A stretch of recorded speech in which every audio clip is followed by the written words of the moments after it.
Από ποιον καθορίστηκε η νηστεία Τετάρτης και Παρασκευής και πότε? Μάλιστα.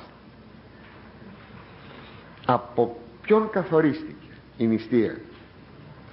Καταρχάς, παιδιά, η νηστεία είναι εντολή του Θεού ήδη από την Παλαιά Διαθήκη, για να μην πω από την εποχή του Παραδείσου, θα το δούμε λίγο πιο κάτω. Καθορίζεται και νομοθετείται από αυτόν τον ίδιον τον Θεόν. Γιατί το λέγω? Διότι μερικοί ανοητότατα αγνοούντες λέγουν ότι η νηστεία έχει καθοριστεί από τους, εντός εισαγωγικών, παπάδες. Το λένε έτσι περιφρονητικά, γι' αυτό το βάζω εντός εισαγωγικών, από τους παπάδες. Δηλαδή ένας ιερεύς θα ήθελε να νηστεύει ώστε να επιβάλλει την νηστεία και εις τους άλλους? Αν ήθελε θα το έκανε μόνος του, εάν δεν υπήρχε εντολή του Θεού. Είναι ανάγκη δηλαδή οπωσδήποτε να την επιβάλλουμε στο λαό, εάν ο Θεός δεν ομιλεί για την νηστεία? Αυτά είναι ανόητα πράγματα. Για να μην πω και κάτι άλλο, με βάση τώρα την Καινή Διαθήκη, παρανοούντες και παρεξηγούντες ολότελα ένα χωρίον της Καινής Διαθήκης, όταν ο Κύριος κάποτε περνούσε μέσα από ένα χωράφι με σπαρτά και οι μαθητές του έπαιρναν στάχια, πεινούσαν, τάτριβαν. Κοιτάξτε, πεινούσαν. Είναι εκείνο που λέγαμε την περασμένη φορά: άμα περνάω από ένα τόπο, μπορώ να φάω ένα φρούτο, μπορώ να κόψω ένα στάχι? Μπορώ. Βλέπετε ότι ο Χριστός αφήνει τους μαθητάς του και έτριβαν στα χέρια τους το στάχι, να φύγουν τα άγανα και να μείνει το σιτάρι, να το φάνε. Και αυτό βέβαια το έκαναν, αφού ήσαν ταξιδιώτες, το έκαναν με άπλυτα χέρια. Και επειδή οι Φαρισαίοι πάντοτε πρόσεχαν μερικά τέτοια, ανύπτης χερσίν, με άνυπτα χέρια, αμάρτημα. Και τότε είπανε: πώς, λέει, οι μαθητές σου τρώνε με άπλυτα χέρια? Και ο Κύριος τους είπε: δεν είναι εκείνο που λερώνει τον άνθρωπο τα άπλυτα χέρια, δηλαδή τα εισερχόμενα, τρώω με άπλυτα χέρια, αλλά τα εξερχόμενα, δηλαδή το να πω και να κάνω άσχημα πράγματα, ανήθικα πράγματα, να παραβιάζω τις εντολές του Θεού, αυτό, λέει, κάνει κοινών, δηλαδή βρώμικον τον άνθρωπο. Και όχι γιατί με άπλυτα χέρια κανείς έφαγε κάποια στάχια ή κάποιο φαγητό. Πεςτε μου, τι σχέση έχει αυτό με την νηστεία, όπως σας το διηγήθηκα? Έχει καμία σχέση με την νηστεία? Και εκείνοι που θέλουν να προσβάλλουν την νηστεία, γιατί είναι λέμαργοι και κοιλιόδουλοι και λέγουν ότι γιατί πρέπει να δικαιολογηθεί κανείς. Πώς θα δικαιολογηθεί αν είναι έτσι γαστρίμαργος? Και λέγουν: δεν βλάπτουν, λέγει, τα εισερχόμενα, δηλαδή τρώε ό,τι θέλεις, οποιαδήποτε μέρα, δεν βλάπτουν, λέει, τα εισερχόμενα, αλλά τα εξερχόμενα. Σας ερωτώ, έχει αυτή η θέση σε αυτών των ανθρώπων καμία σχέση με την ευαγγελική περικοπή, με τα λόγια του Χριστού? Καμία σχέση, μα καμία, απολύτως καμία. Συνεπώς, συμπέρασμα, αυτά να τα παραμερίσουμε.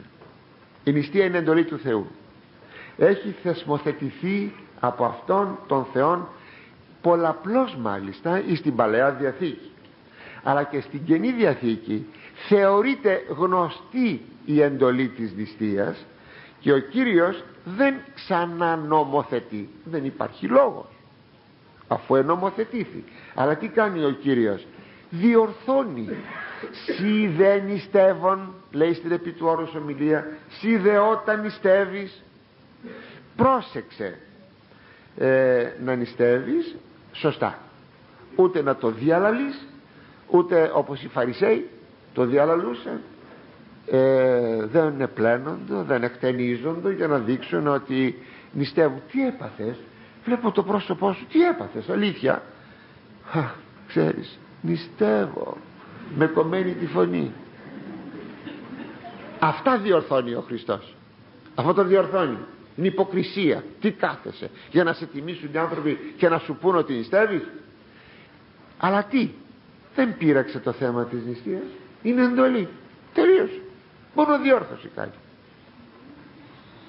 Οι Εβραίοι νήστευαν, όπως θα γνωρίζετε, 2 φορές την εβδομάδα. Θυμηθείτε εκεί στην παραβολή του τελώνου και του Φαρισαίου, τι ο Φαρισαίος καυχέται: νηστεύω δις του Σαββάτου. Σάββατον είναι η μέρα του Σαββάτου, αλλά Σάββατον λέγεται και η εβδομάδα. Νηστεύω λοιπόν 2 φορές την εβδομάδα, είναι δεδομένο. Γι' αυτό ο Κύριος το έβαλε μέσα στην παραβολή του, διότι ενίστευαν 2 φορές την εβδομάδα. Και μάλιστα νήστευαν την Δευτέρα ημέρα και την Πέμπτη ημέρα. Δευτέρα δεν είναι η Δευτέρα, η Δευτέρα του Σαββάτου, και είναι η Κυριακή, η καθή μας Κυριακή, δηλαδή η πρώτη ημέρα μετά το Σάββατο. Έτσι τοποθετημένο το πράγμα στους Εβραίους. Και ακόμη μην ξεχνάμε ότι η νηστεία είναι εντολή του Θεού ακόμη από αυτόν τον παράδεισον. Ο Θεός έδωσε 3 εντολές εις τους πρωτοπλάστους. Η πρώτη εντολή: εργάζεσθε. Το στε με αλφαγιώτα, είναι απαρέμφατο, δηλαδή να εργάζεστε τον παράδεισον. Δευτέρα εντολή: φυλάτην, απαρέμφατο. Τι? Τον παράδεισον, να φυλάτε τον παράδεισον. Τρίτη εντολή: νηστεύειν. Αυτά τα 3 εντολές. Το νηστεύειν, δηλαδή το να νηστεύετε, πού? Όταν τους είπε: από τον καρπόν αυτό δεν θα δοκιμάσετε. Τι θα πει αυτό? Νηστεύω, δεν θα δοκιμάσω τον καρπόν αυτόν. Και μάλιστα λέει ο Μέγας Βασίλειος ότι η νηστεία είναι συνηλικιώτης με τον άνθρωπο, δηλαδή της ίδιας ηλικίας με τον άνθρωπο. Πόσο παλιά η εντολή της νηστείας, όσο παλιός είναι ο άνθρωπος, διότι στους πρωτοπλάστους εθεσμοθετήθη, ενομοθετήθη η νηστεία. Αλλά πότε όμως έγινε η Τετάρτη και η Παρασκευή, για να δούμε και το δεύτερο μέρος? Από ποιον? Είπαμε από τον Θεόν. Και πότε έγινε αυτή η νηστεία, που έχουμε μάλιστα Τετάρτη και Παρασκευή? Από τους Αποστόλους που απηχούν τη διδασκαλία του Χριστού. Σε ένα πανάρχιο βιβλίο είναι γραμμένο ή τέλη του πρώτου αιώνος ή αρχές του δευτέρου αιώνος, όχι περισσότερο από τα μέσα του δευτέρου αιώνος. Το βιβλίο αυτό λέγεται, είναι πολύ απλό, δηλαδή πάρα πολύ απλό. Μάλιστα κοιτάζοντάς το, αυτό πολλές φορές το βιβλίο το έχω διαβάσει, δεν είναι πολύ, είναι 4-5 φύλλα όλο. Λέγεται διδαχή των 12 Αποστόλων. Έχει μια απλότητα στο γράψιμο, και αυτή η απλότητα ακόμη φανερώνει το αρχαίον του βιβλίου. Και λέγεται διδαχή των 12 Αποστόλων διότι οι Απόστολοι δεν έγραψαν αυτά που αναφέρει μέσα, αλλά εγγράφτηκαν από την προφορική διδασκαλία των Αποστόλων, όπως και λέει ο Απόστολος Παύλος Φερρυπίν στους Θεσσαλονικείς, ότι να κρατάτε τις παραδόσεις. Ποιες παραδόσεις? Αυτά που σας είπα, αυτά γράφτηκαν, αυτά όλα συνιστούν και την Ιεράν Παράδοση.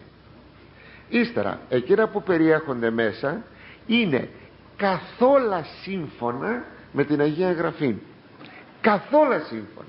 Δεν υπάρχει κάτι που να πούμε ότι αυτό αντιφάσκει στην Αγία Γραφή. Εκεί λοιπόν, σε αυτό το βιβλίο που απηχεί τη διδασκαλία των Αποστόλων, διαβάζουμε στην 8η παράγραφον: δεν νηστείε ημών μη έστωσαν μετά των υποκριτών. Οι νηστείες σας, λέει, να μην είναι υποκριτές. Εδώ ξέρετε ποιοι θεωρούνται? Οι Φαρισαίοι. Πήραν όνομα οι άνθρωποι, τι να τους κάνουμε, πήραν όνομα. Γι' αυτό λέει εδώ να μην είναι με τους υποκριτάς, δηλαδή με τους Φαρισαίους, δηλαδή με την εβραϊκή παράδοση. Εδώ μια μικρή παρένθεση θα σας κάνω. Ήταν τότε η προσπάθεια της Εκκλησίας να φύγει από την συναγωγή και να μην μοιάζει σε μερικά πράγματα που είχε η συναγωγή. Για παράδειγμα, σας λέγω την εορτή, τον εορτασμό του Πάσχα. Ήδη εορτάζεται το Πάσχα αρχή βέβαια, μαζί με τους Εβραίους. Μετά όμως άρχισαν να φεύγουν από την εορτή που γιόρταζαν οι Εβραίοι, η οποία ήταν μια γιορτή σταθερή, συγκεκριμένη, διότι μας καθορίζει η Αγία Γραφή πότε έγινε το Πάσχα με σαφήνεια. Για να φύγουν όμως από την συναγωγή, επειδή οι Εβραίοι πάντα δημιουργούσαν προβλήματα στους χριστιανούς, αναγκάστηκαν να φεύγουν από την ημερομηνία. Και τελικά η πρώτη Οικουμενική Σύνοδος καθόρισε πότε να γιορτάζουμε το Πάσχα. Αρκεί, κινητή εορτή, δεν σας λέω πιο πολλά, αρκεί να μη συμπίπτει η εορτή του Πάσχα με το εβραϊκό Πάσχα, διότι δημιουργούσαν προβλήματα, όπως σας είπα, οι Εβραίοι. Κατά τον ίδιο τρόπο τώρα και οι νηστείες. Μην νηστεύετε, λέει, όπως οι Φαρισαίοι. Νηστεύουν σιγάρ Δευτέρα Σαββάτων και Πέμπτη. Τη Δευτέρα ημέρα της εβδομάδος, η Δευτέρα ημέρα είναι μετά από το Σάββατο, δηλαδή η Κυριακή, και Πέμπτη. Εμείς δε νηστεύσατε, στις χριστιανοί, Τετράδα και Παρασκευή. Τετάρτη και Παρασκευή. Συμπέρασμα, είναι γραμμένο. Για την νηστεία δεν γίνεται λόγος, εντολή του Θεού. Τετάρτη και Παρασκευή είναι γραμμένο, είναι η παράδοση της Εκκλησίας από αυτούς τους Αποστόλους και οι Απόστολοι από τον Κύριον. Τετάρτη λοιπόν και Παρασκευή δεν είναι αυθαίρετες ημέρες, ούτε ακόμη αυθαίρετη νηστεία. Γι' αυτό ας το προσέξουμε, εκείνοι οι οποίοι δεν νηστεύουν Τετάρτη και Παρασκευή αμαρτάνουν. Μάλιστα, έτσι για την ιστορία θα σας το πω, η λέξη τετράδα, σήμερα λέμε Τετάρτη. Εσείς ακούσατε από κανέναν άνθρωπο να λέει τετράδα? Λοιπόν, στην εποχή μου όταν ήμουν μικρός, άνθρωποι που δεν ήξεραν γράμματα, αγράμματοι, το λέγανε σήμερα είναι τετράδα. Το θυμούμε αυτό, τετράδα, δηλαδή είναι Τετάρτη. Που βλέπετε πως η παράδοση ακόμα και γραμματικός έφτασε μέχρι την εποχή μου, και αυτό είναι σημαντικό.